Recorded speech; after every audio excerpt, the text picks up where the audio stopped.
जिस भाव से और जिस संवेदनशीलता से मोदी जी इस देश में अनेकों नए कदम भी उठा रहे हैं, नए निर्णय भी ले रहे हैं, क्रांतिकारी काम भी कर रहे हैं, उनको प्रदेश में उसी प्रकार से लाभ मिले, उसके लिए अनिवार्य है कि ये सरकार इसी प्रकार जारी रहे।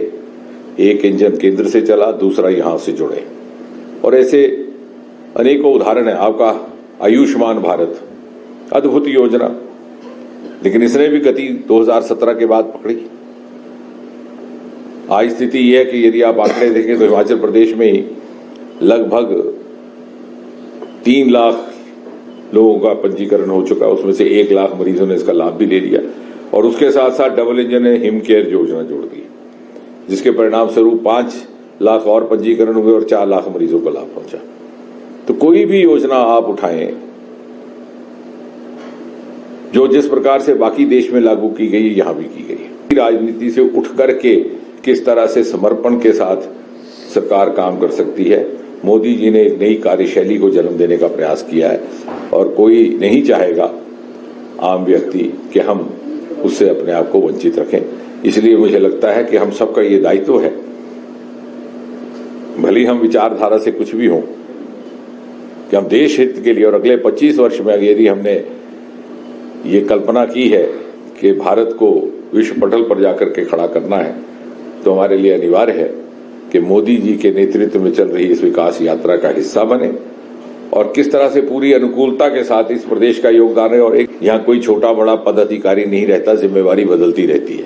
और आपने देखा होगा कोई भी चुनाव हो, चाहे पंचायतों का हो, चाहे जिला परिषदों का हो, चाहे विधानसभा का हो, चाहे लोकसभा का हो, चाहे एक प्रदेश में हो दूसरे प्रदेश, चाहे पूर्वोत्तर में हो दक्षिण में हो, प्रधानमंत्री जी से लेकर के नीचे तक प्रत्येक कार्यकर्ता उसमें भाग लेता है।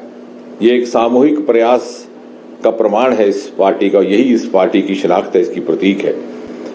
यहाँ एक परिवार की तरह कार्य किया जाता है। और ये भारतीय जनता पार्टी का चुनाव सदा विचार को लेकर के होता है, एक संकल्प और समर्पण को लेकर होता है। ये जो बातें कह रहे हैं कांग्रेस पार्टी, इन्होंने अधिकतर जीवन सत्ता में गुजारा और परिवारवाद की राजनीति में गुजारा। हमारा कार्यकर्ता जिंदा रहा, हमारा दल जिंदा रहा, और न केवल दल जिंदा रहा बल्कि दल विकास करता रहा, क्योंकि ये संकल्प और सेवा को समर्पित पार्टी है, न कि सत्ता को।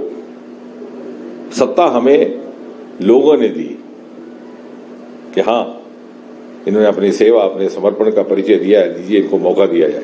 बल्कि कांग्रेस पार्टी का हाल देखिए, 5 साल वो सत्ता के बाहर रहते हैं, इधर उधर घूम रहे हैं कि कहां जाए, इस दल में जाए, उस दल में जाए, और हिसाब किताब गणित लगा रहे हैं। उस दल में जाए तो मंत्री बनेंगे नहीं बनेंगे, इस दल में जाएंगे मंत्री बनेंगे नहीं बनेंगे। भारतीय जनता पार्टी का ऐसी संस्कृति नहीं है। ये ओपीएस की पद्धति प्रणाली हिमाचल में अडॉप्ट किसने की? वो तो भारतीय जनता पार्टी ने नहीं की। जब ये अडॉप्ट की गई, जब कांग्रेस की सरकार थी, वीरभद्र सरकार थी, तब कितने मित्रों ने उनको प्रश्न किया, क्यों नहीं किया? इसका विश्लेषण कौन करेगा? कौन इतिहासकार इसका एनालिसिस करेगा? फिर उसके बाद 2013 आपकी फिर से सरकार आई है कांग्रेस की। अगर इसमें इतनी तकलीफ थी तो उसको बदला क्यों?